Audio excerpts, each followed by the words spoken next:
Bonjour et bienvenue sur LCP. Nous sommes comme toujours au cœur de l'Assemblée nationale et ce 8 juillet, il y a un vote important en séance publique puisque les députés se prononcent sur la proposition de loi qui vise à lever les contraintes pesant sur les agriculteurs, la DUPLON en abrégé du nom du sénateur de droite qui la porte. Alors que prévoit ce texte?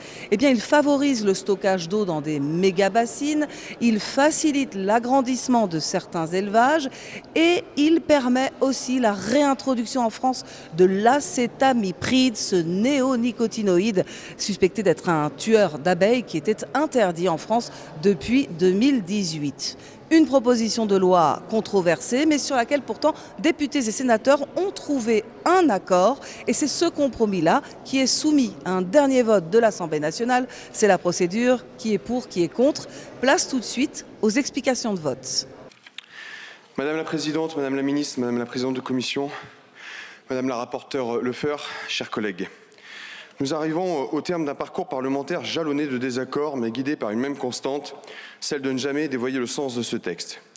Il y a toujours une attente immense du terrain, et il a fallu défendre ce texte pas à pas en gardant toujours le même objectif en tête, celui de remettre un peu de souffle dans notre manière de faire de la politique agricole.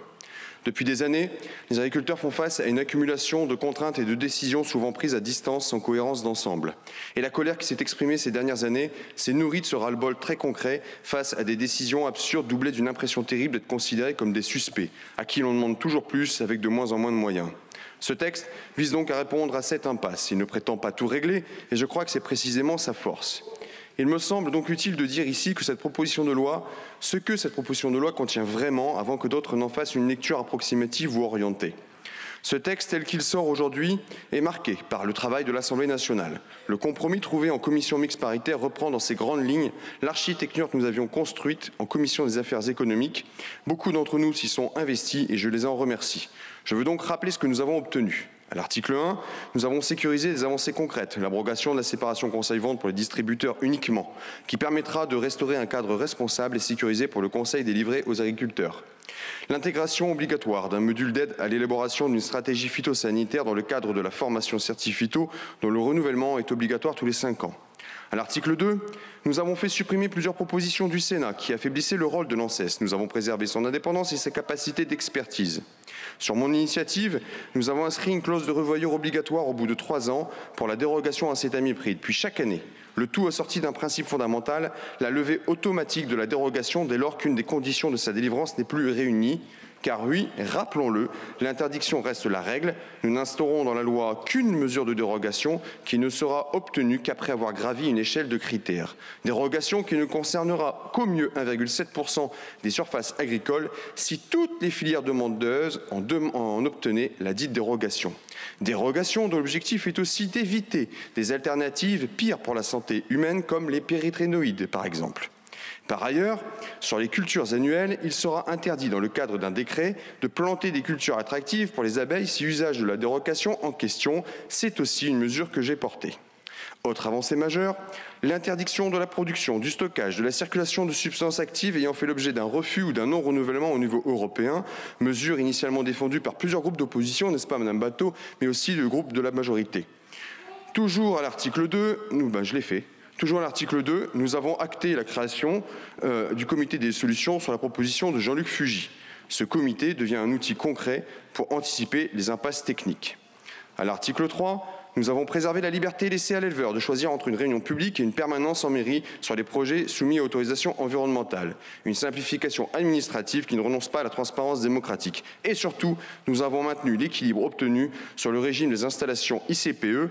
Pas de nouvelle police environnementale, pas de régression du droit, mais une adaptation réaliste. Concrètement, nous nous sommes alignés sur les seuils européens et contrairement aux idées véhiculées, nous ne sommes loin des fermes-usines quand il s'agit de passer de 150 vaches laitières à 200 en pratique. Je veux aussi insister sur un point symbolique, la suppression des dispositions créant une nouvelle catégorie de zones humides à l'article 5, suppression défendue notamment par Marc Fesneau et Sandrine Lefeur, qui a permis de préserver l'équilibre de notre droit environnemental. Et enfin, à l'article 7, je veux insister sur un point, article qui avait d'ailleurs été adopté à la majorité, nous avons proscrit le forçage génétique pour les insectes non stériles et notamment pour la lutte autocide.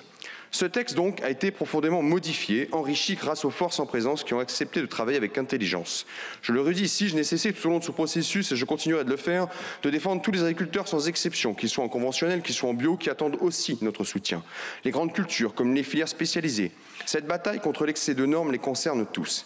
Mais ce texte, aussi utile soit-il, ne suffit pas. Il répond à une urgence conjoncturelle, mais les vrais défis sont européens et décisifs pour l'avenir de notre modèle agricole. S'il allège des contraintes nationales, seule la PAC fixera demain les équilibres budgétaires et les marges de manœuvre réelles de nos agriculteurs. Alors, il faut que certains ici, sur ces bancs, cessent de détourner le débat. Le vrai combat se joue à l'échelle européenne. L'accord Mercosur en est l'exemple. Il fragilise notre capacité à protéger nos producteurs face aux bas-coûts. La politique européenne ne doit pas devenir un corset pour nos agriculteurs, mais un moteur de compétitivité, de transition fidèle à notre tradition et aux attentes de nos consommateurs. Ce texte devait répondre à un devoir d'exigence, devoir du calendrier du réel et non de l'agenda parlementaire. Notre devoir à tous aujourd'hui est de le voter pour permettre au monde agricole de ne pas vaciller sous le poids des normes, des charges et du découragement. Je vous remercie. Merci, monsieur le rapporteur. La parole est à madame Annie Genevard, ministre de l'Agriculture et de la Souveraineté alimentaire. Madame la Présidente, Mesdames les Présidentes de commission, chère Aurélie Trouvé, chère Sandrine Lefeur, Monsieur le rapporteur, cher Julien Dive, Mesdames et Messieurs les députés, avant d'entrer dans le cœur de mon propos, je veux dire l'émotion très vive qui me traverse depuis hier et qui, je le sais, est partagée sur ces bancs. La disparition d'Olivier Marleix est un choc extrêmement brutal. Olivier était un ami cher, un compagnon de route politique, un député sincère et un amoureux indéfectible de l'Eure-et-Loir et de ses habitants. À la tête de notre groupe à l'Assemblée, il aura porté haut les valeurs du gaullisme dans le respect constant de ses adversaires et avec une humanité rare, trop rare parfois en politique.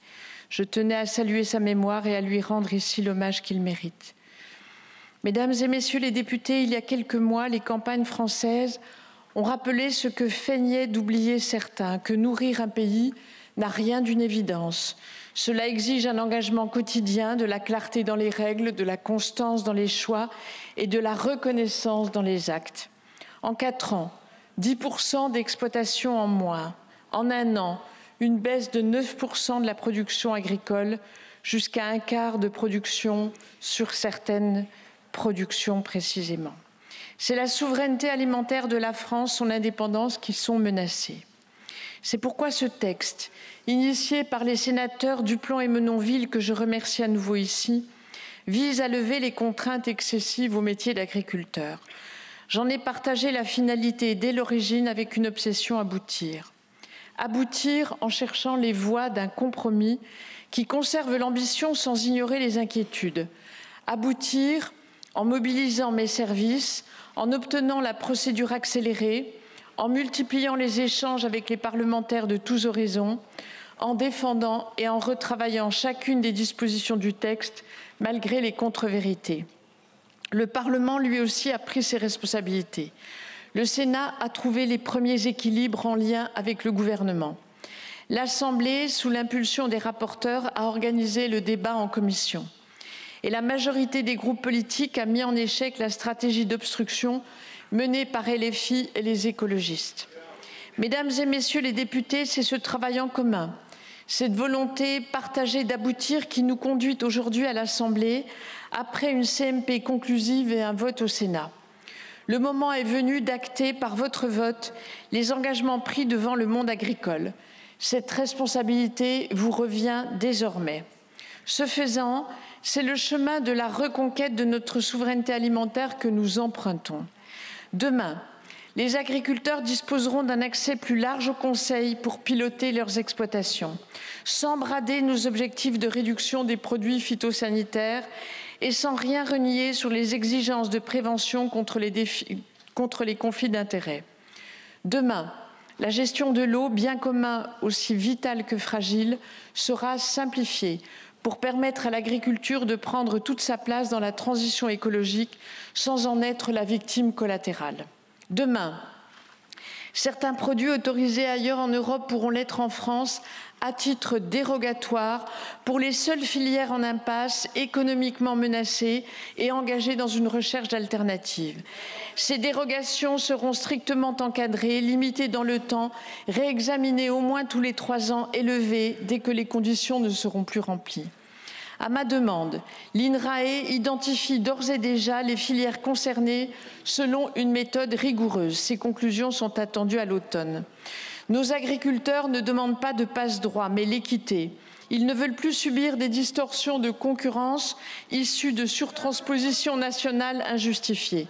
Demain, les projets d'élevage, de bâtiments d'élevage seront allégés des lourdeurs administratives. Une première étape est franchie ici avec l'ajustement des seuils et des modalités de concertation. La seconde, qui aurait pu avoir lieu dès ce texte s'il n'y avait pas eu d'obstruction, viendra à l'automne, avec l'inclusion de ces dispositions dans un projet de loi consacrant un régime spécifique pour l'élevage. Par ailleurs, les dispositions relatives à l'ANSES ont suscité des réserves parlementaires que j'ai entendues. Demeurent certaines idées pour avancer sur lesquelles j'ai saisi le Conseil d'État. Ce sujet ne relève pas du domaine législatif. L'identification des usages prioritaires sera précisée par décret sur la base de travaux scientifiques incontestables. L'indépendance de l'ANSES n'est pas et ne sera jamais remise en cause. Je ne détaille pas ici toutes les mesures du texte, mais chacune participe d'un même cap. Rétablir un cadre clair, praticable, cohérent. Réparer le lien entre ceux qui produisent et ceux qui décident. Mesdames et messieurs les députés, il ne s'agit pas simplement de voter une loi. Il s'agit de refermer un chapitre, celui des doutes, et d'ouvrir un chemin, celui de la reconquête. En l'adoptant, vous affirmerez une chose simple, que la souveraineté alimentaire ne se décrète pas mais qu'elle se bâtit et que la République, lorsqu'il s'agit de ses paysans, sait tenir parole. Je vous remercie. Merci Madame la Ministre. Cette proposition de loi Duplomb divise l'hémicycle. Ses partisans saluent une loi nécessaire, attendue par les agriculteurs, dont certains ont du mal à vivre de leurs revenus et ont besoin parfois d'avoir des règles moins contraignantes en matière d'environnement. Ces détracteurs, eux, y voient plutôt un recul pour l'environnement et la santé publique au profit de l'agriculture productiviste. La séance est reprise. La parole est à Madame Aurélie Trouvé, vice-présidente de la commission mixte paritaire.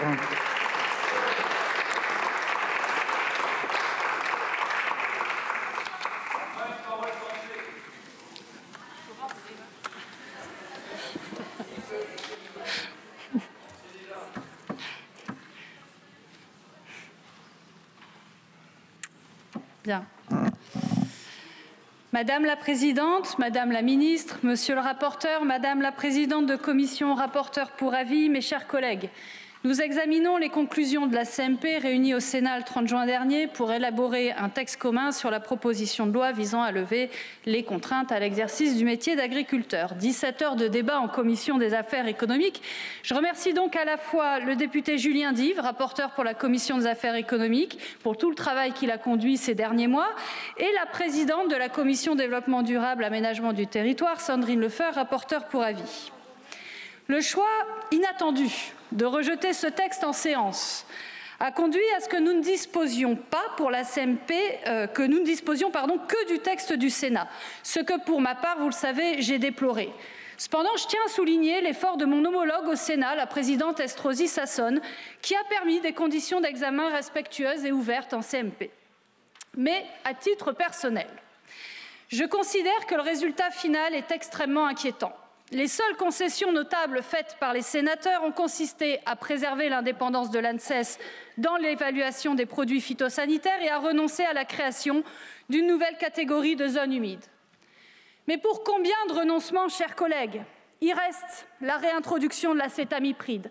500 000 hectares au bas mot concernés, pas seulement les noisettes, les betteraves et bien d'autres cultures. C'est suffisamment grave pour que la Ligue nationale contre le cancer s'exprime dans ces termes. Avec cette loi, le principe de précaution n'est pas pris en compte. Principe de précaution qui, vous le savez, est inscrit dans la Constitution. Que dit l'EFSA, l'Autorité européenne de sécurité des aliments? que l'acétamipride peut, je cite, affecter de façon défavorable le développement des neurones et des structures cérébrales. Qu'en disent 21 sociétés savantes médicales et le conseil scientifique du CNRS? Je cite, c'est un recul majeur pour la santé publique. Combien de médecins nous ont écrit ces dernières semaines pour nous alerter sur la prévalence des cancers, des maladies de Parkinson chez les agriculteurs, les pathologies du développement de l'enfant qui se multiplient dans les zones d'épandage intensif? Je salue d'ailleurs la présence dans notre hémicycle des représentants d'associations de malades de pesticides. À l'article 3, le contrôle démocratique et les études environnementales pour les plus grands élevages sont affaiblis, les seuils de réglementation rehaussés. À quoi bon pleurer, chers collègues, sur la démocratie locale, alors que cette loi dispense de répondre aux objections du public et fait de la concertation une formalité? Le texte issu de la CMP légalise des pesticides mortifères, organise la privatisation des ressources en eau, exonère de toutes les garanties écologiques ordinaires. J'y vois pour ma part un renoncement. Renoncement à prévoir, protéger avec courage et responsabilité. Renoncement à la santé publique. Les générations futures constateront que des pathologies qui affectent leurs parents, leurs enfants, leurs amis sont les résultats de nos choix politiques, tant de maladies que nous aurions pu et dû prévenir et empêcher. On prétend avec cette loi agir pour le monde agricole, mais elle ne dit rien des prix agricoles et de l'accès à un revenu digne, rien du foncier, rien de l'endettement, rien de la désertification vétérinaire. Cette loi du plomb ne sert pas l'agriculture, chers collègues, elle sert l'agrochimie, car l'acétamipride attaque le comportement des abeilles qui pollinisent et qui sont garantes de la souveraineté alimentaire. Et d'ailleurs, vous le savez, la Fédération des apiculteurs, celle de l'agriculture biologique, y sont fermement opposées. Nous aurions pu faire autrement, en soutenant financièrement les agriculteurs touchés par les ravageurs, en mettant le paquet sur la lutte biologique, en interdisant d'apporter tout produit traité avec ce pesticide interdit. Ingénieur agronome, j'ai appris les équilibres fragiles des écosystèmes, les coopérations silencieuses du sol et du vivant, l'existence nécessaire pour la productivité agricole d'une haie, d'un ver de terre, d'un accès partagé de l'eau. Edgar Pisani, qui est le ministre et le père des lois de modernisation agricole des années 60, a dit 40 ans plus tard que le productivisme est rétrograde. Pourquoi? Parce qu'il ignore les nouvelles limites du vivant, les nouveaux défis écologiques et de santé publique. La modernité, chers collègues, c'est une agronomie exigeante, innovante, qui fait faire des progrès environnementaux, pas des régressions environnementales, pas ce que fait cette loi. Car je ne reconnais rien de cette intelligence dans cette loi, seulement la brutalité d'un modèle à bout de souffle qui ne sait plus produire qu'en tuant et en détruisant. Alors oui, le déroulé de la CMP était tout à fait convenable, mais il n'empêche, à mon sens, ce n'est pas une loi agricole. C'est un traité de soumission à l'agrochimie. Je vous remercie. Je vous remercie. J'ai reçu de Madame Mathilde Panot et des membres du groupe La France Insoumise une motion de rejet préalable déposée en application de l'article 91 alinéa 5 du règlement. La parole est à Madame Manon Meunier.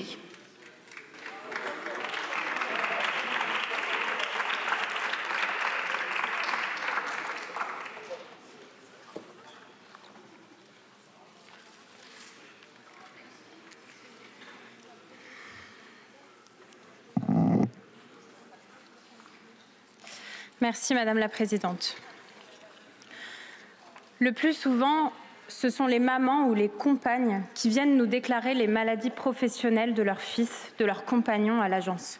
Parce que souvent, les agriculteurs ne reconnaissent par eux-mêmes que trop tard l'origine de leur maladie. Cancer, maladie de Parkinson, maladie neurodégénérative et le lien aux pesticides, c'est un tabou. Comment a-t-on pu en arriver là avec les pesticides ? En France, c'est après la Seconde Guerre mondiale que commence l'industrialisation de la production des pesticides. Elle accompagne une véritable révolution du modèle agricole en cours à cette époque. Les femmes et les hommes sont attendus à la ville pour industrialiser le pays. On perd 3 millions d'agriculteurs en 20 ans. À partir de là, on nous a toujours expliqué qu'il fallait produire avec des pesticides. À l'époque, on n'avait même pas forcément conscience que ça pouvait être dangereux pour la santé humaine. Depuis, la puissance publique a largement fait le choix d'accompagner le développement des pesticides et des pratiques agronomiques qui en sont dépendantes. Monoculture, réduction des infrastructures agroécologiques pour optimiser l'espace et ainsi réduire encore le nombre d'agriculteurs et d'agricultrices. Quand j'ai cherché à sortir des pesticides, il m'a fallu plusieurs années. C'est tout mon système qu'il fallait repenser. Ce n'était pas simple. Beaucoup de risques, de prise de risques, beaucoup de nuits à me demander si j'avais fait le bon choix. Aujourd'hui, j'ai stabilisé ma production et je réussis à vivre en bio. Mais plusieurs s'y sont cassés les dents. On n'est pas aidé pour ça. Les cadences imposées par le marché, la compétitivité internationale, les prix imposés toujours plus bas par les industriels et la grande distribution, la malorientation des subventions, tout ça fait qu'aujourd'hui, faire sans pesticides, c'est compliqué. Quand vous avez utilisé un produit toute votre vie, que c'est ce qu'on vous a appris depuis tout jeune, et puis que ce produit vous a vraiment aidé à produire, quand vous avez lutté aussi contre des discours qui cherchaient à vous faire culpabiliser vous en tant que paysan, plutôt que de dénoncer le système qui vous pousse à en arriver là, oui, c'est difficile de se lever un matin et de se dire que ce produit, il vous a rendu malade et qu'il va peut-être vous tuer. Le tabou de l'impact des pesticides sur la santé du monde agricole, je crois que j'ai moi-même fini par l'internaliser. Par mimétisme, par empathie. C'est un sujet sensible que j'ai eu du mal à entamer avec les agriculteurs pour traiter ce sujet. Et puis politiquement, c'est vrai que c'est un sujet délicat. Il n'y a pas une trajectoire simple, toute dessinée de sortie des pesticides. Il faut du temps, beaucoup d'investissement. Il faut du courage politique aussi, contre certains lobbies notamment. Mais aujourd'hui, on ne peut plus dire qu'on ne sait pas. Aujourd'hui, l'association Phyto-Victimes témoigne encore avoir accompagné 800 victimes en 2024 et ce chiffre explose tous les ans. Aujourd'hui, les scientifiques ont établi une corrélation directe entre la hausse des cancers du pancréas et la vente de pesticides sur une même commune. Aujourd'hui, le cancer de la prostate est reconnu comme maladie professionnelle pour les agriculteurs. Ce cancer est le plus fréquent chez les hommes. Il en touche chaque année près de 60 000, entraînant le décès de près de 9 000 d'entre eux. Et les agriculteurs rencontrent 13 à 33% de risques supérieurs d'en contracter un. Aujourd'hui, les cancers qui touchent les enfants augmentent chaque année en France et l'un des premiers facteurs de risque reconnus par la communauté scientifique sont les pesticides. Nous, politiques, ne pouvons plus dire que nous ne savons pas. Alors notre devoir serait de proposer des lois pour accompagner la diminution de l'usage des pesticides ou au moins la sortie des produits les plus nocifs pour la santé dans un premier temps. C'est le choix qu'avait fait la France en 2018 en interdisant les néonicotinoïdes, pesticides particulièrement dangereux pour la santé humaine et pour les pollinisateurs. Le problème, quand on fait un tel choix et que les pays alentours ne le font pas, c'est qu'on crée une concurrence déloyale sur le marché. Alors il faut accepter politiquement de protéger les agriculteurs français de la concurrence internationale déloyale, donc de sortir de notre agriculture des logiques de libre-échange, de cesser de l'utiliser comme une variable d'ajustement sur les marchés mondiaux. Mais suite à l'interdiction des néonicotinoïdes, cela n'a pas été fait. Et aujourd'hui, c'est vrai, une filière en pâtit. C'est la filière noisette. Alors nous aurions pu faire collectivement le choix politique aujourd'hui de fixer des prix minimums d'entrée pour limiter le poids de la concurrence internationale sur la filière noisette, d'imposer aux industriels de privilégier en premier lieu la production de noisettes françaises, de soutenir la diversification des cultures pour diminuer la prolifération des ravageurs. Ce n'est pas ce que propose ce texte. Ce texte fait le choix de la réautorisation d'un néonicotinoïde, l'acétamipride. Neurotoxicité, troubles du comportement, baisse de la fertilité, perturbations endocriniennes, affectation du développement cérébral chez les jeunes enfants, notamment après contamination des femmes enceintes. Voici quelques-uns des effets reconnus de l'acétamipride. Et voici ce que ce texte s'apprête à réautoriser aujourd'hui. Alors, vous allez peut-être me dire que c'est une mesure d'urgence pour la filière noisette qui souffre trop, une mesure exceptionnelle, le temps de se redresser. Admettons. Pour nous, c'est déjà prendre trop de risques pour la santé des agriculteurs, salariés agricoles et riverains, mais admettons que ce soit votre ligne. La filière noisette en France, elle représente 8 000 hectares. Ce texte et sa rédaction ultra permissive permet la réintroduction de l'acétamipride sur 500 000 hectares de culture en France. Sur les noisettes, certes, mais aussi sur les cerises, sur les asperges, sur les pommes, sur les 400 000 hectares de betteraves sucrières. Ce texte n'est pas un texte d'urgence. Ce texte n'est pas un texte pour les agriculteurs. Ce texte, il réussit à rassembler un collectif de 1000 médecins, des associations de victimes, des ONG environnementales, les pêcheurs, les mutuelles de France, les apiculteurs et bien sûr de nombreux paysannes et paysans contre lui. Ce texte, c'est un texte fait pour l'agrobusiness, par l'agrobusiness. Ce texte est dangereux. De fait, certains d'entre vous sont particulièrement conscients de ce qui est en train de se passer, du coup de force que constitue ce texte, du putsch d'Arnaud Rousseau, qui occupe maintenant le fauteuil du ministère de l'Agriculture. Ce texte, il suffit en fait d'en écouter l'auteur pour le comprendre. Monsieur Laurent Duplon, sénateur Les Républicains, ami d'Arnaud Rousseau, qui nous dit « Cette loi ne s'adresse pas à tous les agriculteurs. En France, 1/3 des exploitations agricoles a un chiffre d'affaires inférieur à 25 000 € par an. Ceux-là, ce ne sont pas des agriculteurs, ils vivent des aides. Ma proposition de loi, c'est pour les 2/3 qui produisent quelque chose. » Alors, regardons ça de plus près. L'article 3 est le seul qui touche à l'élevage dans cette proposition de loi. La seule mesure proposée, c'est accélérer les procédures pour les élevages dits installations classées pour l'environnement soumises à autorisation. Ce classement-là, pour l'élevage bovin en France, il ne concerne que 65 des 63 000 élevages déclarés. Doit-on considérer, d'après M. Duplon, que les 62 935 autres éleveurs ne produisent donc rien ? Pourtant, l'élevage bovin allaitant en France, certes, il n'est pas industrialisé, on est encore sur un modèle agricole familial, 9 éleveurs sur 10 comptent moins de 100 vaches dans leur troupeau, et pourtant, il produit. Notre taux d'auto-approvisionnement en France en viande bovine est de 95%, c'est-à-dire que l'on produit déjà quasiment autant que ce que l'on consomme. La question n'est pas de chercher à produire plus, elle est de chercher à protéger celles et ceux qui produisent déjà aujourd'hui. Ces chiffres, il les connaît, Monsieur Duplon. Alors, qui cherche-t-il vraiment à protéger en ne s'occupant que de 65 élevages sur 63 000 ? Parmi ces 65 élevages, on compte en fait des structures portées par des firmes agro-industrielles. Et ce sont leurs profits à elles que M. Duplon cherche à développer. Les agriculteurs et agricultrices de taille intermédiaire ne sont plus intéressants sur le marché international. Ils ne sont pas compétitifs. Hors de question de sortir du libre-échange. Alignons-nous avec l'international.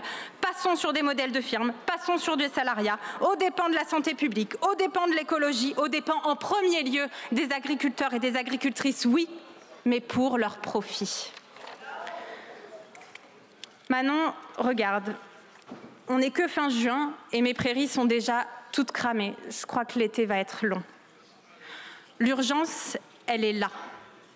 Et votre texte passe à côté. Le changement climatique est particulièrement violent pour les agriculteurs. Comme sur le reste, la seule mesure que propose cette loi est caricaturale. Classer les méga-bassines d'intérêt général majeur pour accélérer leur création. Encore une fois, c'est au mépris de la parole des scientifiques qui vous disent que puiser de l'eau dans les nappes phréatiques accélère les effets de sécheresse à long terme. Encore une fois, ce sont des millions d'euros d'argent public qui vont partir à une poignée de quelques géants céréaliers qui exportent leur production. Encore une fois, c'est la grande majorité des agriculteurs qui se retrouvent, eux, sans solution. Alors pour les citoyens, les citoyennes, pour les enfants, au nom des victimes mobilisées, dont certaines avec nous dans cette tribune aujourd'hui, au nom des médecins et personnels de santé, pour les oiseaux, les insectes, avec les paysans et paysannes en tête, jamais nous ne voterons cette loi. Plutôt nourrir. Nous allons donc passer au scrutin public sur le vote de la motion de rejet préalable. Le scrutin est ouvert.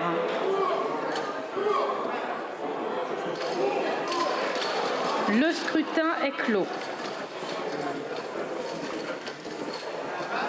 Et voici les résultats.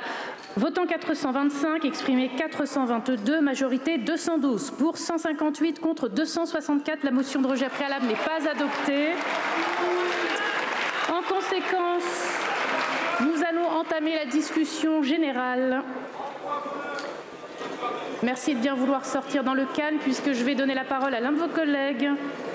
Monsieur David Topiak a la parole pour le groupe Liberté, Indépendants, Outre-mer et Territoires.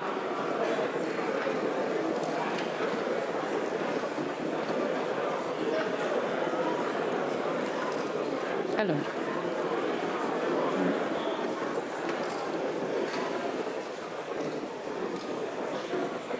Monsieur Topiak.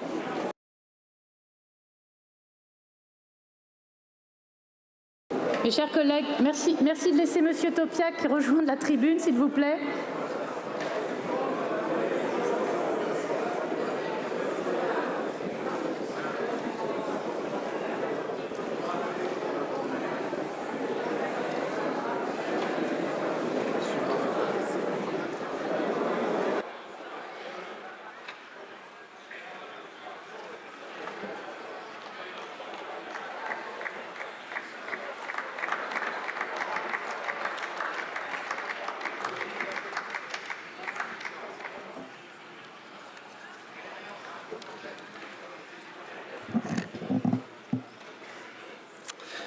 Madame la Présidente, Madame la Ministre, Monsieur le rapporteur, Madame la Présidente de la Commission des affaires économiques, chers collègues, trop souvent ces derniers mois, le désir de simplification était synonyme de régression environnementale.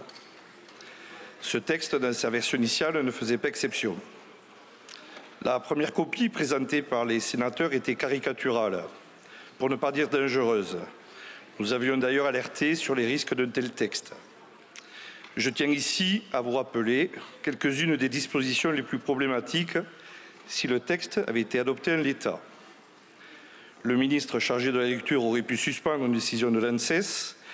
Les néonicotinoïdes auraient été réautorisés sans aucune condition. L'ensemble des installations industrielles auraient bénéficié d'une procédure dérogatoire de concertation du public. Bref, avec cette version originelle, il ne s'agissait pas tant de répondre aux demandes de simplification exprimées par le monde agricole que de détricoter une partie des règles essentielles à la préservation de notre environnement. Heureusement, la navette législative a permis de cheminer, parfois difficilement, il faut le reconnaître, et au prix d'importants accrocs à la procédure normale, il faut le regretter. À ce sujet, une légère digression. Nous ne pouvons pas nous satisfaire d'une situation où le vote de motion de rejet deviendrait la norme et il reviendrait au Sénat de légiférer pour notre compte. Il est temps que notre Assemblée change sa méthode de travail pour qu'enfin la négociation et le compromis puissent exister et que nous puissions voter en responsabilité. Quoi qu'il en soit, le résultat est là. Le texte sur lequel nous sommes amenés à nous exprimer aujourd'hui n'est plus le même que l'originel et il est, à mon sens, bien plus acceptable. Le politique et l'économique n'auront pas loisir de s'immiscer dans le travail de l'ANSES. Elle reste une agence indépendante, libre de déterminer son calendrier de travail et ses méthodes d'évaluation scientifique. C'est un point de vigilance majeur pour nous. Nous sommes rassurés que la commission mixte paritaire soit parvenue à une proposition acceptable. La réautorisation des néonicotinoïdes est, pour sa part, cantonnée à l'acétamipride et se fera sous conditions strictes. Il faudra à la fois une menace grave sur la production, l'absence d'alternatives et l'existence de plans de recherche. Avec ces exigences, seules quelques rares filières dans le besoin devraient en bénéficier. La prise en compte des spécificités de l'élevage a également été renforcée, sans que les procédures créées ne soient excessivement dérogatoires au droit commun. La procédure de concertation du public en cas d'installation ou d'agrandissement d'une exploitation, par exemple, ne disparaît pas. En revanche, plutôt qu'une réunion publique difficile à organiser et onéreuse, les agriculteurs pourront mettre en place une permanence en mairie. Par ailleurs, la porte est ouverte pour permettre au gouvernement de créer un régime d'autorisation spécifique aux installations d'élevage. C'est un point qui avait fait consensus à la Commission des affaires économiques. Nous serons vigilants à ce qu'il se concrétise d'ici l'automne. Autre avancée, les dispositions relatives à l'OFB, le port d'un camion individuel fait notamment partie des mesures de nature à apaiser les relations ponctuellement conflictuelles entre les agents et les agriculteurs. Quant aux mesures de stockage de l'eau, elles sont attendues par les agriculteurs de nos territoires. Elles s'inscriront dans une démarche de gouvernance garantissant une gestion concertée de la ressource en eau afin de favoriser le multi-usage des bassines et leur acceptabilité. Vous l'aurez compris, il est indéniable que le texte ait progressé dans la bonne direction, mais il ne va toujours pas assez loin sur certaines de ces mesures. S'agissant de l'acétamipride, par exemple, nous souhaitions que la dérogation ne puisse excéder 3 ans et que de véritables plans de sortie, incluant la mise en place des conditions nécessaires à la transition des connaissances scientifiques aux agriculteurs, soient mises en place. Nous étions favorables également à rétablir la possibilité pour un distributeur de produits phytopharmaceutiques de pouvoir exercer une activité de conseil. d'autant qu'elle s'accompagne de plusieurs garde-fous de nature à limiter les conflits d'intérêts. J'ai toutefois un regret, celui que le conseil de l'utilisation des produits phytosanitaires soit désormais facultatif et que la transition agroécologique ne soit plus mentionnée dans le texte. Dans ces conditions, il y a peu de chances pour que les agriculteurs bénéficient d'un accompagnement effectif vers des modes de production plus durables. Avec ce texte, nos collègues sénateurs portaient une ambition de lever les entraves franco-françaises à la compétitivité de notre agriculture. Ça lui prêtait une portée excessive. Il apportera des mesures bienvenues à certaines filières en détresse, telles que la noisette chez moi dans le Gers.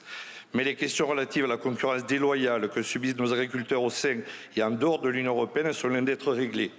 Elles demandent des réformes de fond en lien avec des institutions européennes. Je ne peux me résoudre à ce que le nivellement par le bas soit une réponse systématique. C'est donc conscient de ces limites et vigilant dans l'application de ces mesures qu'une majorité du groupe Lyot votera en faveur de cette proposition de loi. Le reste se partagera entre un vote contre et des abstentions. Je vous remercie. Je vous remercie. La parole est à Monsieur Julien Brugerolles pour le groupe de la Gauche démocrate et républicaine.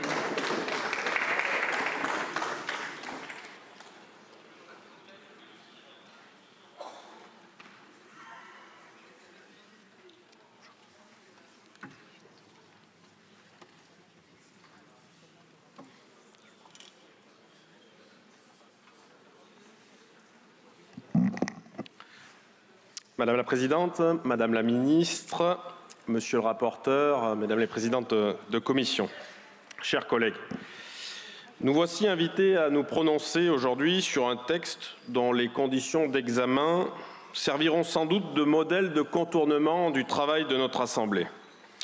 Proposition de loi d'origine sénatoriale, procédure accélérée, motion de rejet préalable, puis vote direct du texte de la CMP. Vous avez trouvé les moyens de ne pas ouvrir l'indispensable débat de fond que la représentation nationale aurait dû avoir sur les grands enjeux agricoles et alimentaires de notre pays. Ce contournement de la procédure parlementaire est le signe supplémentaire d'une dérive inquiétante de notre démocratie. Et ceci avec quel objectif? S'agissait-il de simplifier ou bien plutôt de défendre un modèle agricole reposant sur des exploitations toujours plus grandes et compétitives sur des marchés ouverts? S'agissait-il de lever des contraintes ou d'organiser la fuite en avant dans la libéralisation du secteur agricole? Comme l'a bien mal nommé loi d'orientation pour la souveraineté agricole promulguée il y a quelques mois, ce texte est en réalité une simple tentative de diversion. Il cherche à gagner du temps pour ne pas aborder les sujets les plus fondamentaux qui contraindront notre agriculture dans les années à venir.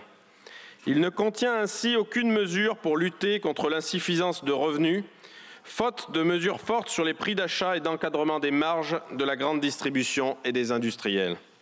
Il n'aborde pas le besoin de revoir en profondeur notre système de protection et d'assurance contre les aléas climatiques et les risques sanitaires et environnementaux qui ne feront que croître. Il évite, bien entendu, soigneusement d'aborder le besoin de nouvelles régulations et protections face à la concurrence internationale. Non, derrière l'habile communication autour de la simplification et de la levée des contraintes, ce texte est porté par l'idée que pour venir en aide aux agriculteurs, il faudrait accentuer la dérégulation et revenir sur des normes qui sont pourtant notre seul moyen de protection contre l'afflux de produits issus de pays moins-disants sur le plan sanitaire et environnemental. Quel levier politique restera-t-il pour ne pas livrer ensuite nos agriculteurs, nos éleveurs aux productions de pays tiers quand nous nous serons tous alignés sur eux? Vous poursuivez en réalité l'ajustement structurel de l'agriculture française vers les prix mondiaux et sa tyrannie de la compétitivité prix. C'est pourtant cette logique qui a détruit des centaines de milliers d'exploitations ces 40 dernières années. C'est cette même logique qui fait de notre secteur agricole la monnaie d'échange systématique des accords commerciaux de l'Union européenne. Nous en avons la triste illustration ces dernières semaines avec la signature par la présidente de la Commission européenne de l'accord de libre-échange avec le Mercosur et la volonté de faire valider au plus vite sa mise en œuvre. Comme le soulignait une tribune parue dans La Croix la semaine dernière, à aucun moment la France n'a réellement voulu faire obstacle à cet accord, que ce soit en utilisant son droit de veto sur un accord pourtant qualifié de mixte, ou en saisissant la Cour de justice de l'Union européenne pour la questionner sur la compatibilité du contenu de l'accord avec les objectifs de durabilité que l'UE s'est elle-même fixés. Il est d'ailleurs tout à fait révélateur de nous voir aujourd'hui contraints de voter sur ce texte sans qu'il ait pu être débattu à l'Assemblée nationale et amendé dans cet hémicycle, tout en constatant que nous serons sans doute privés de tout débat et de tout vote sur la mise en œuvre du traité avec le Mercosur qui pourrait intervenir dans les prochains jours. Plutôt que de chercher le chemin politique pour sortir nos paysans de l'étau de la libéralisation des échanges internationaux et de la pression des grands groupes industriels et de la distribution qui les broie, de mettre en place de nouveaux outils publics de régulation des marchés, plutôt que de les accompagner techniquement et financièrement dans le grand chantier de la transformation agroécologique de nos systèmes de production, seule réponse durable à même de leur ouvrir des perspectives, ou chercher à sauver les apparences en faisant diversion, en réautorisant certaines molécules interdites, ou en faisant croire que des mesures d'affaiblissement du droit environnemental permettront de faire face aux défis climatiques ou aux menaces de la grande mise en concurrence des producteurs sur le plan international. Pour toutes ces raisons, les députés du groupe de la gauche démocrate et républicaine voteront contre ce texte. Merci Monsieur Brugerol. Pour le groupe UDR, la parole est à Monsieur Vincent Trébuchet.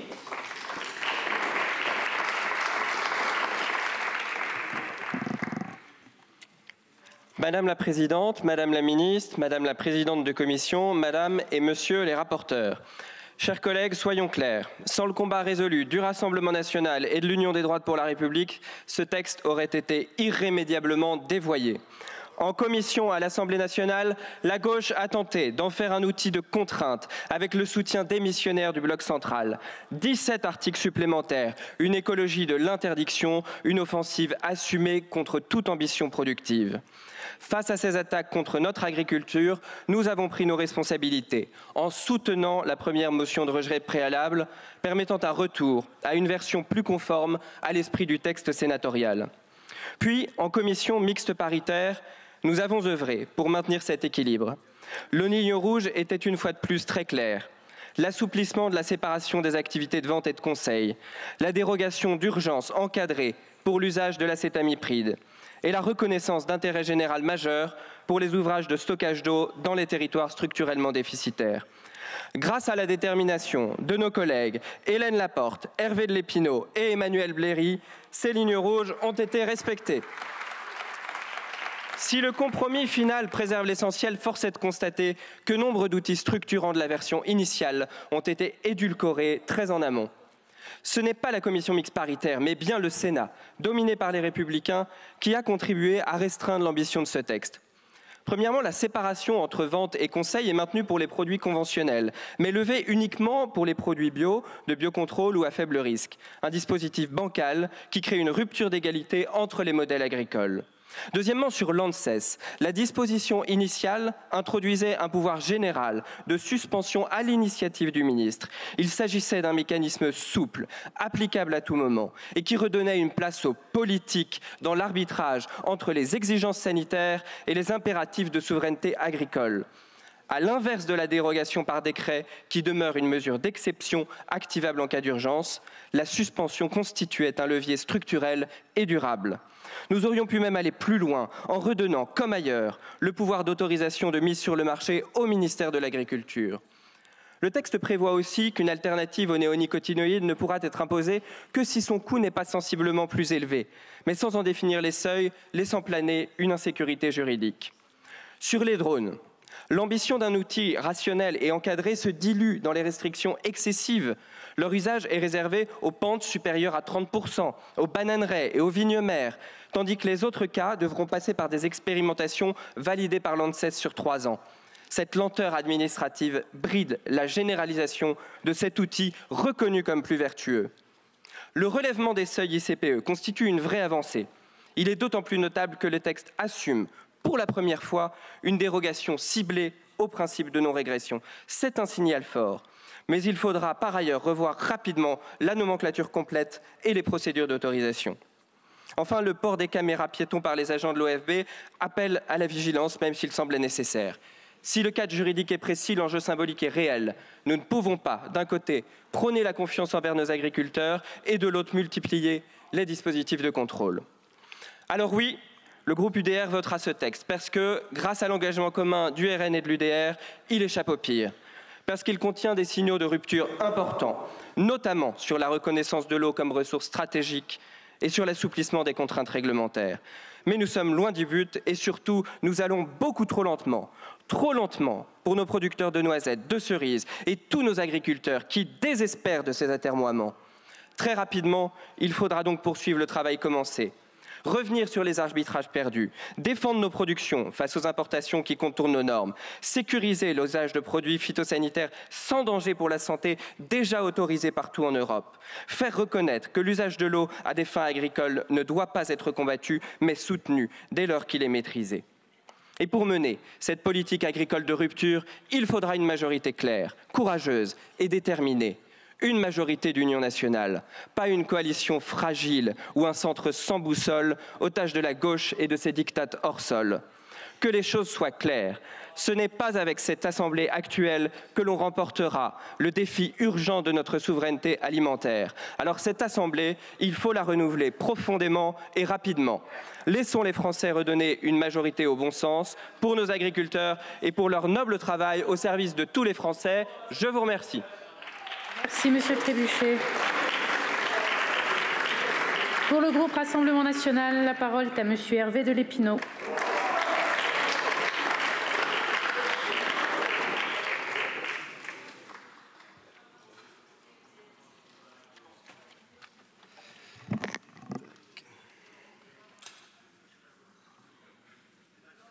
C'est bon, je garde celui-là. Madame la Présidente, Madame la Ministre, Madame la Présidente de la Commission des Affaires économiques, Madame la rapporteure pour avis, Monsieur le rapporteur, chers collègues. Une colère légitime a grondé avec force dans nos campagnes au printemps 2024. Nos paysans ont exprimé leur désespoir face à une réglementation française kafkaïenne et une concurrence internationale déloyale que nos gouvernements successifs ont été incapables de combattre, otages des injonctions bruxelloises et les dogmes du libre-échange. Notre Assemblée n'est pas en reste pour avoir voté la main sur le cœur, le 11 mai 2023, une proposition de résolution visant à lutter contre les surtranspositions en matière agricole, et puis plus rien. Nos agriculteurs ne veulent plus de paroles, mais des actes. C'est pourquoi le groupe Rassemblement national a pris une part active, pour ne pas dire décisive, dans l'amélioration de la proposition de loi du sénateur Duplon, tant en commission qu'au sein de la commission mixte paritaire. Aujourd'hui, malgré les manœuvres dilatoires des groupes d'extrême gauche et écologistes, de la désertion pendant les débats du socle commun, qui comporte pourtant en son sein pas moins de 2 ministres de l'Agriculture, excusez-moi du peu, nous allons enfin voter ce texte visant à lever pour partie les contraintes à l'exercice du métier d'agriculteur. Ce texte est loin d'être le grand soir libérateur de la production agricole française.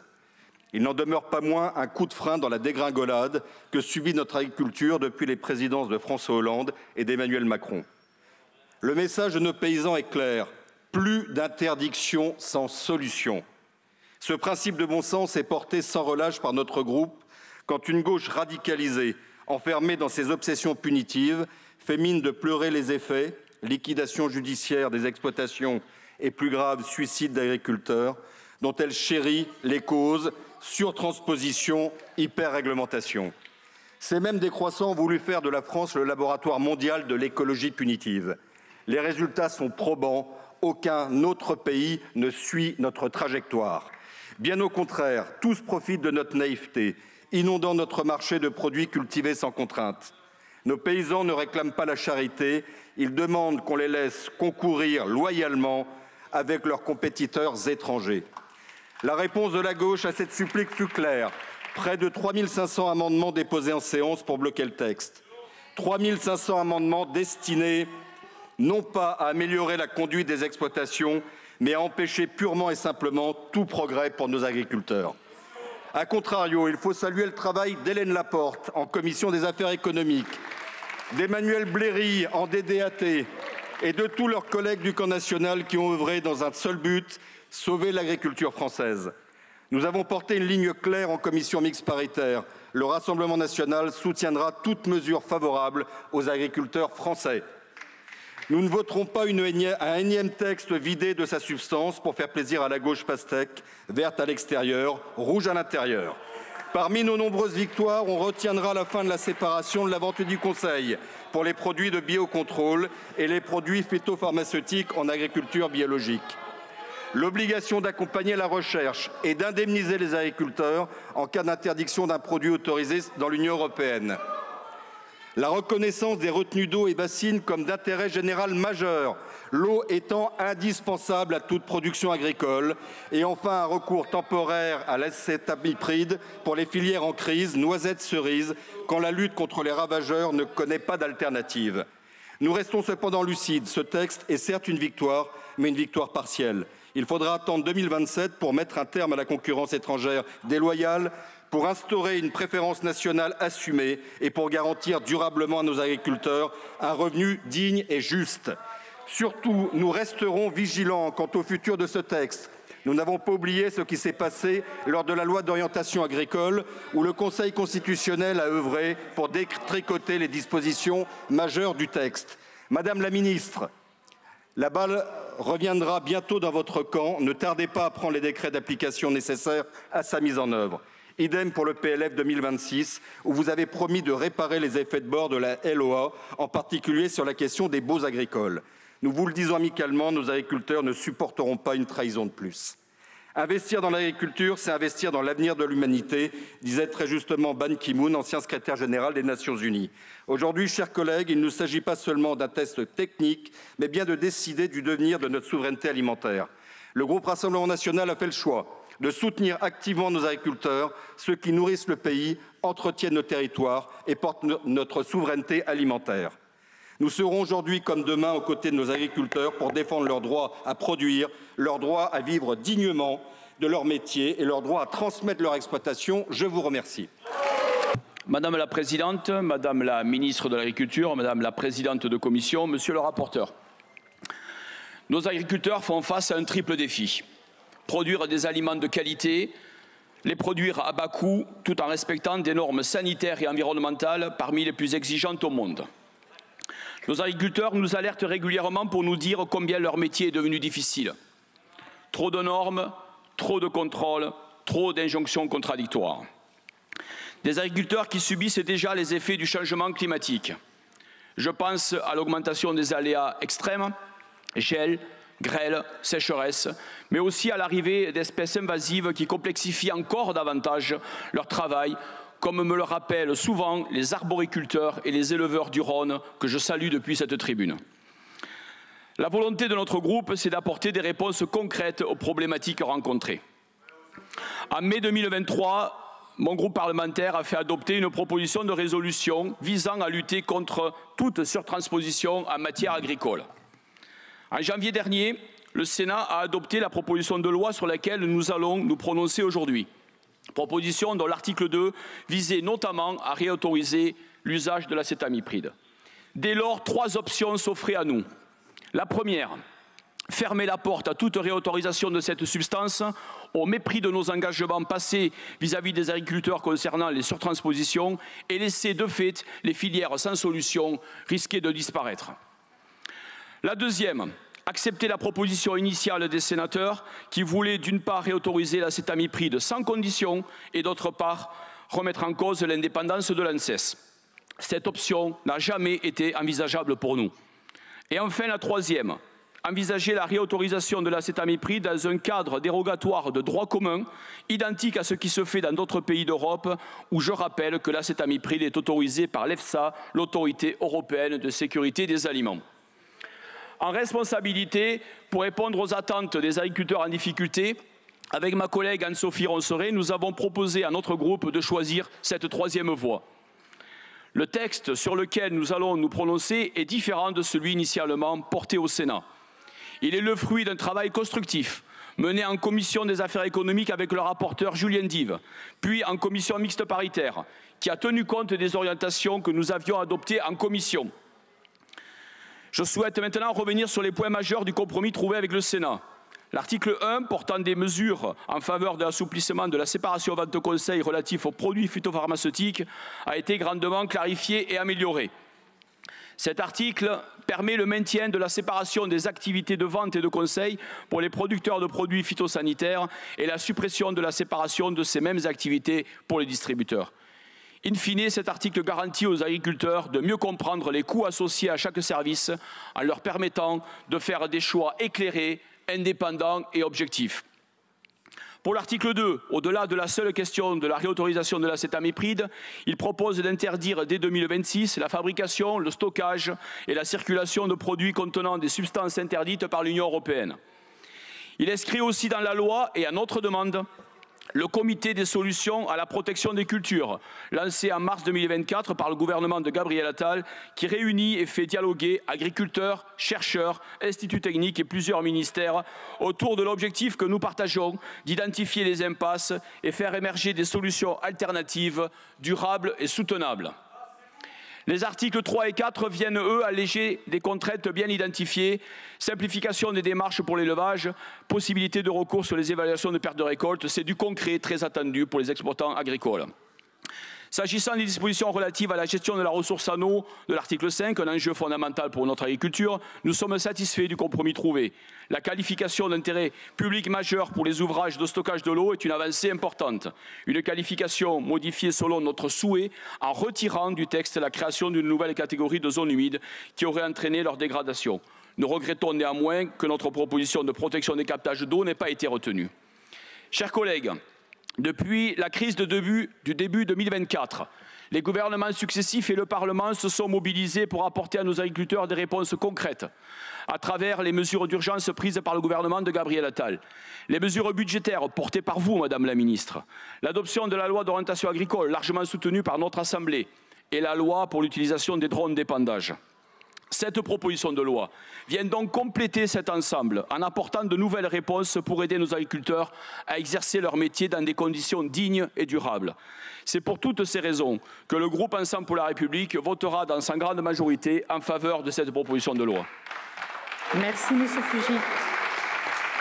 Madame la Présidente, Madame la Ministre, chers collègues. Porter atteinte à la qualité des sols, de l'eau, de la biodiversité, c'est détruire l'outil de travail des agriculteurs. Je prononçais ces mots le 19 février 2025 dans cet hémicycle. Mais vous n'écoutez pas. Christian, agriculteur décédé d'une maladie liée aux pesticides, se demandait comment peut-on continuer à faciliter leur utilisation qui bousille la vie des agriculteurs. Les victimes de pesticides, vous ne les écoutez pas. Je salue les membres du collectif des victimes de pesticides de l'Ouest présents dans les tribunes. L'ANSES a signalé les effets neurotoxiques potentiels de l'acétamipride chez les enfants, les femmes enceintes et les travailleurs agricoles. Les scientifiques, vous ne les écoutez pas. 80% des insectes volants ont disparu ces 30 dernières années en Europe à cause des néonicotinoïdes. Les apiculteurs s'inquiètent du retour de l'acétamipride, tueur d'abeilles. Les apiculteurs, vous ne les écoutez pas. 1200 médecins alertent sur l'impact des pesticides, disant que les agriculteurs, les riverains et les citoyens ne veulent plus servir de cobayes. Les médecins alertent, vous ne les écoutez pas.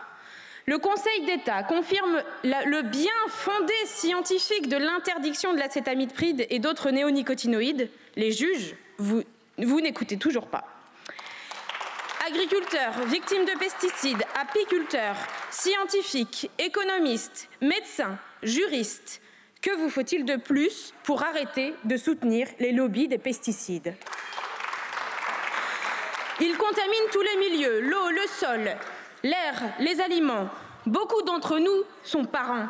N'êtes-vous pas inquiets, chers collègues, du futur que nous laissons à nos enfants, ce présent et à venir?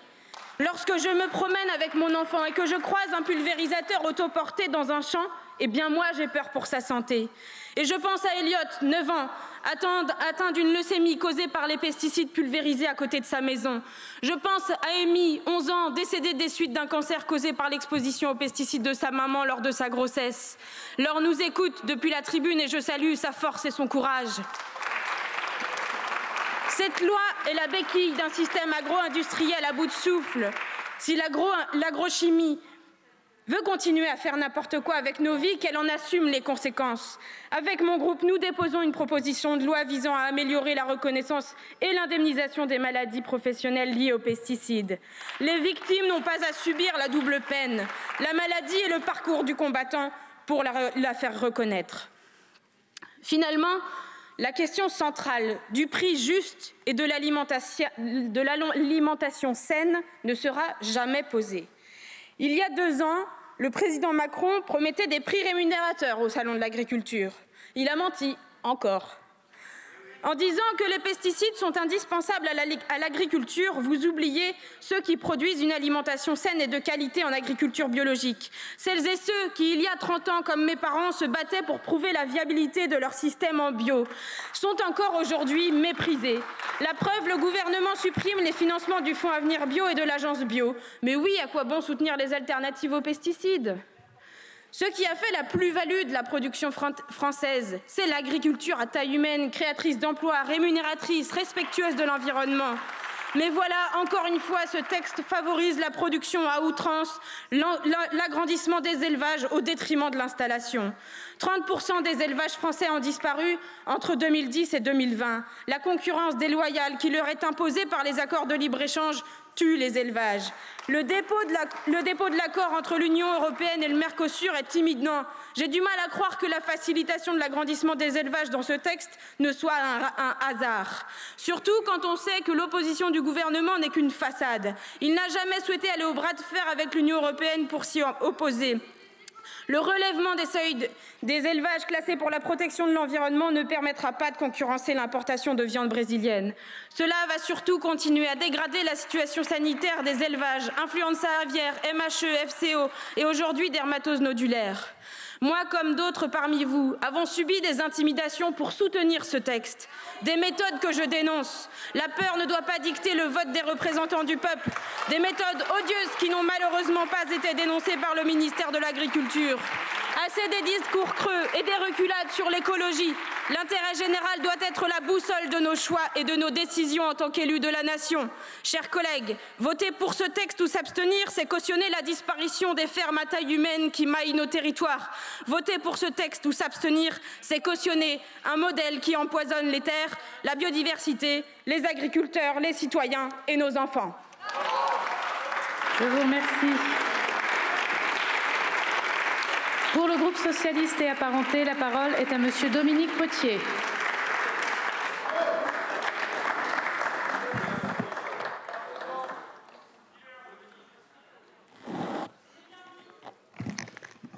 Madame la Présidente, Madame la Ministre, Madame la Présidente de la Commission, Monsieur le rapporteur, chers collègues, dans une grande démocratie, on ne prive pas l'Assemblée nationale d'un débat. Dans une grande démocratie, le Parlement n'est pas condamnable des promesses faites par un Premier ministre sur une botte de paille lors d'une manifestation agricole. Dans une grande démocratie, on ne fracture pas le lien entre une profession, l'agriculture et le reste de la société. Dans une grande démocratie, on débat et on cherche la vérité, on cherche à réconcilier. Je voudrais vous dire avec force à quel point cette loi, dans tout son itinéraire, a été d'abord une entrave à la vraie démocratie, à la belle démocratie. La seule victoire que nous pouvons nous attribuer dans ce débat chaotique, c'est celui d'avoir préservé l'Agence nationale de sécurité sanitaire. Dès 2023, elle était menacée. C'est le sens même de la commission d'enquête déposée par les socialistes qui, sur 50 pages et sur un ensemble de milliers de pages de documents, a argumenté en faveur de cette indépendance de la science, de cette conquête de 2014 sur lesquelles nous avions failli reculer. L'ANSES est protégée et je voudrais saluer ici l'alliance qui s'est faite, les débats gouvernementaux houleux, mais également l'engagement personnel, c'est la seule gage que je lui donnerai, mais du rapporteur sur cet élément essentiel. Nous n'avons pas démonté l'Agence de sécurité sanitaire et c'est un gage pour l'avenir. Pour le reste, en matière de phytopharmacie, nous réaffirmons avec force, c'est la ligne des socialistes qui nie l'opinion ni le marché ne doivent dicter les arbitrages, ni l'opinion, ni le marché. Ça doit être absolument la science et la démocratie, et c'est une ANSES renforcée que nous appelons de nos voeux pour régler demain, et de plus en plus européenne, pour régler ces questions de pesticides. Sinon, nous allons en permanence avoir des récits d'apocalypse, et nous allons fracturer notre pays, et nous allons être en panne. Nous avons absolument besoin de cette ligne-là, pour la phytopharmacie, pour l'astémipride, comme pour l'ensemble des molécules et des produits qui seront examinés demain. Pour le reste, en matière d'eau et et d'élevage. Nous avions fait preuve d'ouverture. Il y a un vrai problème d'entrée de gamme dans notre pays, il y a un vrai problème d'accès à l'eau demain.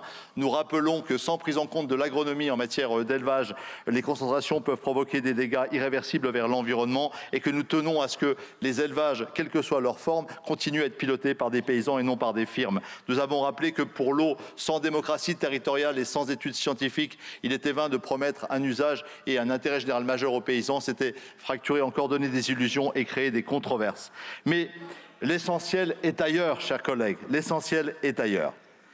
Depuis quelques mois, la droite et l'extrême droite mènent une campagne sur le thème de la simplification. Cette simplification est en réalité porteuse de dérégulation. Ces dérégulations socio-économiques créent des ravages, des inégalités et nous font perdre pied dans nos campagnes sur les questions de souveraineté alimentaire, sur les questions de justice, tout simplement. La simplification et la dérégulation est devenue l'arme de la droite. Elle touche au-delà des lois symboliques et totémiques que nous portons en France. Le pacte vert, c'est le refus de leur règlement sûr en matière de phytopharmacie en 2023, première alerte. Et ces dernières semaines, ces derniers jours, en catimini à Bruxelles, c'est l'abandon de toutes les conditionnalités ou leur renvoi au niveau national par subsidiarité, ce qui serait un échec complet de ce qu'a été les orientations, même timides, de la politique agricole commune. Je voudrais le dire avec force, passer le bruit et la fureur de la loi Duplon, nous allons nous retrouver avec deux réalités tragiques, celle d'un mur climatique et celle d'une falaise démographique. Je le dis, nous aurions besoin aujourd'hui d'un grand architecte, d'un Pisani, nous avons la loi Duplon. C'est dramatique. Et je voudrais vous appeler aujourd'hui au courage. Au courage, parce qu'en permanence, on nous a sommé de choisir entre l'agriculture, la productivité ou la décroissance. Je voudrais dire avec force qu'il n'y a pas un scientifique, il n'y a pas un paysan de bonne foi qui ne sache qu'il n'y aura pas de productivité demain s'il n'y a pas de protection des écosystèmes. Nous refusons cette dualité imbécile qui nous amène dans le mur. Nous devons défendre l'un et l'autre. Et pendant que vous créez ces fractures factices, vous oubliez l'essentiel, les questions de justice économique. Alors nous vous mettons au défi, la droite, Madame la Ministre et toutes les forces politiques et professionnelles. Êtes-vous prêts au vrai combat pour lutter contre les vraies entraves du monde agricole? L'explosion et la dérégulation du marché foncier, l'explosion du prix du machinisme et des intrants, notre dépendance qui manque notre souveraineté, notre incapacité aujourd'hui, notre abandon total des lignes agroécologiques. Nous vous proposons un grand combat à travers une loi de programmation de l'élevage, la décapitalisation de l'élevage et le vrai dame de l'agriculture. Sans elle, pas d'agroécologie, pas de souveraineté alimentaire. Nous passons à côté de tous ces combats. Nous devrions avoir un projet qui nous projette vers l'avenir, qui nous amène vers le progrès, vers une aventure, vers une épopée. Nous sommes en pleine régression, en pleine polémique. C'est un désastre. Nous sommes contre la loi Duplon, mais nous sommes disponibles pour les combats de la justice économique qui préservent l'avenir de nos espaces ruraux et de nos paysans. La parole est à Monsieur Guillaume Lepers, apparenté droite républicaine. Oui. Madame la Présidente, Madame la Ministre, Monsieur le rapporteur, mes chers collègues. Enfin, nous ne sommes plus qu'à quelques minutes d'un vote crucial pour donner un avenir à l'agriculture de notre pays, pour donner des solutions concrètes, viables et durables au monde agricole, pour enfin redonner de l'espoir et de la perspective à ceux qui nous nourrissent. Avant de monter à cette tribune, je repensais aux manifestations de janvier 2024. Elles ont éclaté dans mon département, le Lot-et-Garonne. J'étais alors maire et j'ai vu, entendu, ressenti la détresse de nos agriculteurs, leur sentiment d'abandon, leur lassitude face à une réglementation kafkaïenne et une administration sourde. Depuis trop longtemps, notre agriculture est à bout de souffle. Elle est cernée de normes de plus en plus complexes, paralysée par des surtranspositions françaises qui vont bien au-delà des exigences européennes. Elle est exposée à une concurrence étrangère souvent déloyale. Le résultat, nous le connaissons. Des exploitations qui ferment, des vocations qui s'éteignent, des territoires ruraux qui se désertifient. Malgré les tentatives de certains dans cet hémicycle, on les entend encore, d'empêcher l'examen de ce texte, nous avons tenu. Je veux ici remercier Madame la ministre de l'Agriculture, Annie Genevard, Monsieur le rapporteur Julien Dive et l'auteur de cette proposition de loi, Monsieur le sénateur Laurent Duplon. Ce texte est d'abord un texte de responsabilité. Il remet de la cohérence dans un système réglementaire devenu fou. Prenons l'exemple de l'acétamipride. Cette substance est autorisée au niveau européen jusqu'en 2033, mais interdite en France. En 2024, plus de la moitié de la récolte des noisettes a été détruite, faute de solutions efficaces, mettant en péril plus de 300 producteurs en Lot-et-Garonne. Pendant ce temps, les noisettes turques nous inondent, traitées avec des produits interdits chez nous. C'est une aberration. Contrairement à ce que certains voudraient faire croire, l'article 2 adopté en CMP ne réintroduit pas les néonicotinoïdes. Il encadre, il cible, il offre une bouffée d'air à des filières confrontées à une impasse sanitaire. Je vous ai parlé de la noisette, mais je pourrais aussi vous parler de la situation de la filière de la pomme, de la cerise ou encore bientôt de la prune. Ce n'est pas un retour en arrière, c'est un sursaut de lucidité. C'est aussi un secteur de compétitivité. Il allège les procédures administratives, fluidifie les démarches liées aux installations classées, notamment pour les élevages. Il favorise le développement de l'assurance récolte sur les prairies, outil devenu essentiel face aux aléas climatiques de plus en plus fréquents. Il propose une gestion plus rationnelle, plus rapide, plus efficace. C'est enfin un texte de pragmatisme. Il revient sur une partie des effets contre-productifs de la loi Egalim. La séparation de la vente et du conseil a eu pour effet de faire disparaître le conseil de proximité, affaiblir l'innovation, complexifier la vie des exploitants. Le texte issu de la CMP réautorise le conseil en matière de produits de biocontrôle et introduit la notion de conseil stratégique global. Chers collègues, ce texte ne tourne pas le dos aux enjeux environnementaux. Bien au contraire, il les rend applicables, concrets, compatibles avec la réalité du terrain. Il vise à restaurer la confiance entre les agriculteurs et l'administration. Nos agriculteurs n'ont plus besoin de compassion.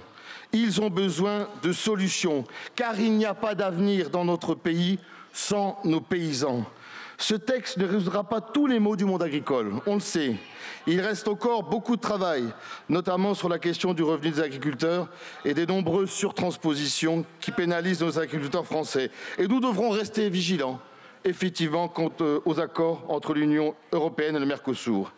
Mais il a le mérite de mettre fin à la logique punitive qui prévalait jusqu'à présent. C'est un changement de logiciel bienvenu. Le groupe de la droite républicaine défend une agriculture libre, compétitive, respectée et fière. Voilà pourquoi nous continuerons d'être vigilants dans la défense du monde paysan et nous voterons avec force et détermination en faveur de cette proposition de loi. Je vous remercie. Merci Madame la Présidente, Madame la Ministre, Madame la Présidente de la Commission, Monsieur le rapporteur, chers collègues. On retiendra que c'est au lendemain d'une canicule rouge et au moment même où nos pompiers combattent les flammes, où des habitantes et des habitants sont confinés à Marseille et à Narbonne pour échapper aux incendies, que l'Assemblée nationale se prononce sur la proposition de loi Duplomb du nom du sénateur qui considère que le réchauffement climatique, ouvrez les guillemets, apporte plus d'avantages que d'inconvénients. Voilà qui résume l'obscurantisme de ce texte. Et je voudrais saluer la combativité du groupe écologiste et social et de tous les députés opposés à ce texte, quel que soit leur banc, et de toutes les forces de la société civile mobilisées contre son adoption.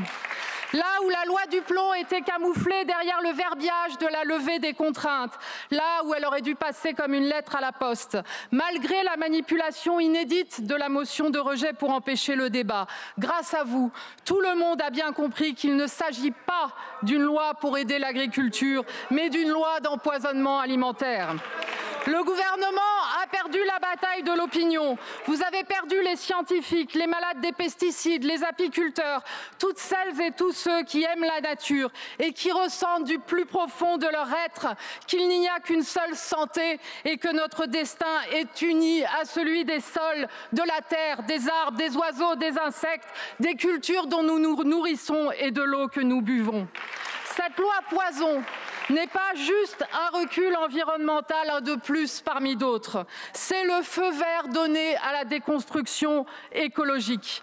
Retour du poison des néonicotinoïdes qui tuent les pollinisateurs et intoxiquent les bébés dans le ventre de leur mère. Interdiction d'interdire les pesticides dangereux qui provoquent épidémies de cancer et maladies liées aux pesticides mutagènes, reprotoxiques, perturbateurs endocriniens ou PFAS. Atteinte portée à l'ANSES qui certes ne sera pas dans la loi mais sera dans le décret comme l'a confirmé la ministre de l'Agriculture. Ferme-usine avec leur cortège de risques sanitaires et algues vertes, maladaptation au changement climatique pour la ressource en eau. C'est un texte rétrograde qui s'attaque tout azimut à l'édifice des règles édictées pour protéger la salubrité publique et la biodiversité. Voilà pourquoi j'ai parlé de Trumpisme à la française. Comme Trump qui sort de l'accord de Paris, vous voulez sortir de la charte de l'environnement de Jacques Chirac. Sous la pression de l'extrême droite, il faut reconnaître au président des Républicains et ministre de l'Intérieur d'assumer clairement son projet politique anti-écologie, comme la ministre de l'Agriculture qui revendique son soutien à la pétrochimie des pesticides et même le ministre de la Santé qui ose prétendre qu'il n'y a pas de preuve de leur toxicité pour la santé humaine. Désormais, les faits ne sont plus les faits, la science n'est plus la science. Les données et les alertes des scientifiques, des médecins, des sociétés savantes sont balayées du revers de la main. Comme partout en Europe, les milieux économiques se mobilisent pour briser tout compromis. Il n'y a plus de limites, plus de règles. Malheur aux plus faibles. Aujourd'hui, c'est la soumission à l'agrochimie, l'alignement sur la concurrence déloyale. Demain, ce sera l'habillage que vous êtes en train de rechercher pour faire accepter au pays l'accord sur le Mercosur. Chers collègues, face à ces destructeurs, la bataille de la santé environnementale ne fait que commencer. Élu d'un territoire rural, je l'affirme, il n'est pas vrai que dans nos campagnes, on demande plus de pesticides, plus d'élevage industriel, plus de captage d'eau potable qui ferme, plus de cancer des agriculteurs, plus d'enfants malades et encore moins de pollinisateurs. Nous voulons des agricultrices et des agriculteurs dont les revenus sont garantis et protégés de la concurrence déloyale. Nous voulons des ruches qui bourdonnent, des campagnes pleines de vie et non un éternel printemps silencieux. Nous voulons des enfants en pleine santé, une alimentation saine et accessible à toutes et tous. Nous voulons en finir avec le poison de la malbouffe et des pesticides dans nos assiettes. L'empoisonnement alimentaire inscrit dans cette loi touchera tous les Français, sans distinction politique, de gauche, de droite, du centre, peu importe. Ces clivages seront emportés par la nécessité que tout le monde ressent de protéger la santé. C'est une certitude. Quel que soit le résultat du vote, cette loi finira dans les poubelles de l'histoire et l'offensive contre la santé, contre l'écologie sera défaite dans les années à venir. Et le groupe écologiste et social votera avec force contre la loi du plomb. Je vous remercie. Je vais donner la parole à Monsieur le rapporteur, Madame la Présidente, puis Madame la Ministre, et nous examinerons 3 amendements. Merci Madame la Présidente, merci aux orateurs pour leurs interventions, parfois mesurées, parfois moins mesurées. Et je voudrais paraphraser l'un des orateurs qui a pris la parole à la tribune. Dans une grande démocratie, on ne cautionne pas l'asphyxie parlementaire au travers de milliers d'amendements d'obstruction. Dans une grande démocratie, on ne peut pas accepter qu'une députée appelle à la destruction d'infrastructures agricoles comme par exemple des bassines. Et dans une grande démocratie, on se combat sur le fond, on ne tombe pas dans les totems, on ne tombe pas effectivement dans la débauche du débat. Les permanences, vous avez raison, monsieur le député, d'aborder. Parce que nous-mêmes avons subi des menaces, nous-mêmes avons subi des agressions sur nos permanences, parce que nous avions une position différente de la vôtre. Et je crois, chers collègues, que dans une démocratie, dans une grande démocratie, on respecte les positions des uns des autres. Que vous soyez contre ce texte, que cette partie de l'hémicycle soit favorable à ce texte, ça se respecte. Ça se respecte sur le fond, mais on ne tombe pas dans la caricature. On ne tombe pas dans l'espèce de chape de plomb que certains ont voulu installer tout à l'heure en dénonçant finalement le vote de certains sur la santé humaine. On ne prend pas parti une partie du public dans ces débats parlementaires. C'est une manière à la fois irresponsable, mais aussi dangereuse d'amener le débat dans cet hémicycle. Merci, monsieur le rapporteur. Je donne la parole à madame la présidente. Allez-y, madame Trouvé. Merci, madame la présidente. Merci à vous, chers collègues, pour vos interventions. Monsieur le rapporteur, madame la ministre, vous parlez de déprise agricole. Mais qui peut croire que la déprise agricole serait liée à l'interdiction depuis 8 ans d'un pesticide mortifère? Vous le savez, la déprise agricole, elle est liée au fait qu'il n'y a eu aucune réglementation, aucune régulation pour avoir des prix rémunérateurs pour les agriculteurs. Il n'y a eu aucune loi pour permettre un accès prioritaire au foncier agricole pour les jeunes agriculteurs. Combien d'accords de libre-échange ont été signés ces dernières années pour mettre en concurrence nos agriculteurs et des agricultures qui ne respectent pas nos normes sociales et environnementales? Vous dites défendre tous les agriculteurs, mais alors madame la ministre, pourquoi avez-vous cette année, là juste il y a quelques jours, supprimé 257 millions d'euros d'aide aux agriculteurs biologiques? Pourquoi? Vous dites défendre tous les agriculteurs, mais alors que dites-vous aux apiculteurs et à la Fédération des apiculteurs? Que dites-vous à la Fédération de l'agriculture biologique qui sont opposés à cette loi du plomb? Donc non, ça n'est pas une loi pour tous les agriculteurs et défendue par tous les agriculteurs. Et je vais finir à titre personnel parce qu'il se trouve que j'étais scientifique pendant 20 ans à l'INRA, puis à l'Agro de Paris. Et oui, je vais vous dire, chers collègues, et j'ai pas de mal à le dire parce qu'il se trouve qu'il y a 21 sociétés savantes médicales qui disent la même chose, que le conseil scientifique du CNRS dit la même chose, que j'ai eu beaucoup de collègues de l'INRA qui m'ont contacté, à commencer par monsieur Huyghe, directeur scientifique adjoint de l'INRA, qui dit que c'est le nouveau chlordécone, l'acétamipride, le nouveau chlordécone de l'Hexagone. Et donc, je peux vous dire que je m'associe tellement à mes collègues scientifiques pour dire que oui, cette loi est une régression environnementale. Tous les travaux qu'on a menés pour montrer que nous pouvons être à la fois performants pour la productivité agricole, performants pour la santé publique et pour l'environnement, tous ces travaux que nous avons menés, rendez-vous compte à quel point ils sont enterrés aujourd'hui par une telle loi.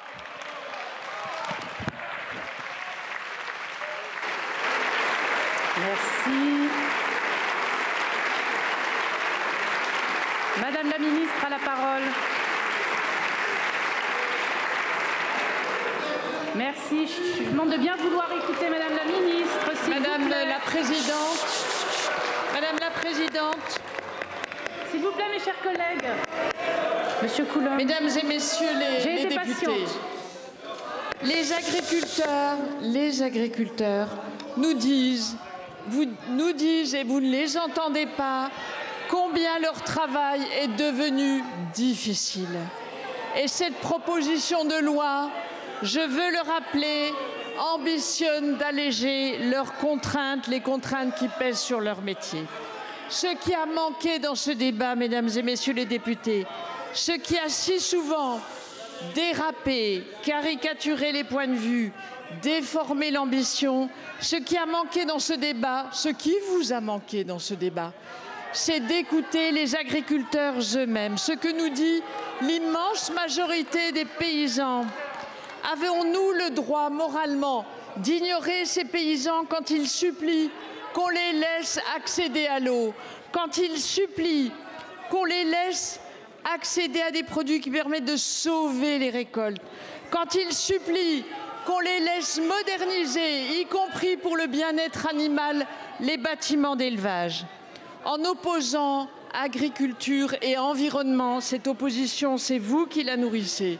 Ce débat tronqué contribue, et c'est très grave, à fracturer le lien entre les agriculteurs et la société, entre la société et ceux qui les nourrissent. Et vous portez, mesdames et messieurs les députés, en caricaturant ce débat, une très lourde, une funeste responsabilité. Cette loi n'a qu'une ambition. Cette loi n'a qu'une ambition, c'est restaurer le lien entre la société et les agriculteurs et de reconnaître leur dignité que vous bafouez en caricaturant ce débat. Et c'est vraiment très regrettable. Je ne vais pas revenir sur toutes les affirmations mensongères, jusqu'à Madame la Présidente de la Commission des affaires économiques, qui prétend que nous avons supprimé des aides, 257 millions à l'agriculture biologique. Mais Madame la Présidente, comment pouvez-vous dire une telle contre-vérité? C'est factuellement faux. Donc, mesdames et messieurs les députés, je vous invite à approuver ce texte de loi. Je mets aux voix l'ensemble de la proposition de loi par scrutin public. Le scrutin est ouvert.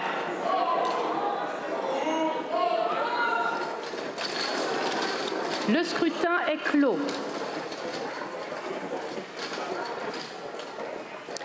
Voici les résultats. Votant 564, exprimé 539, majorité 270, pour 316, contre 223. L'Assemblée nationale a adopté la proposition de loi. Voilà pour cet ultime vote de l'Assemblée nationale sur la proposition de loi Duplon, un texte controversé. Le texte a bénéficié d'un large soutien des députés du Bloc central, du Rassemblement national et a donc été adopté sans difficulté. Son parcours n'aura pas été de tout repos ni sans polémique puisque ce texte, il réintroduit notamment l'acétamipride, un néonicotinoïde qui était interdit en France depuis 2018 et qui sera donc réautorisé à titre dérogatoire. Ainsi se termine cet épisode. À très bientôt sur LCP au cœur de l'Assemblée nationale.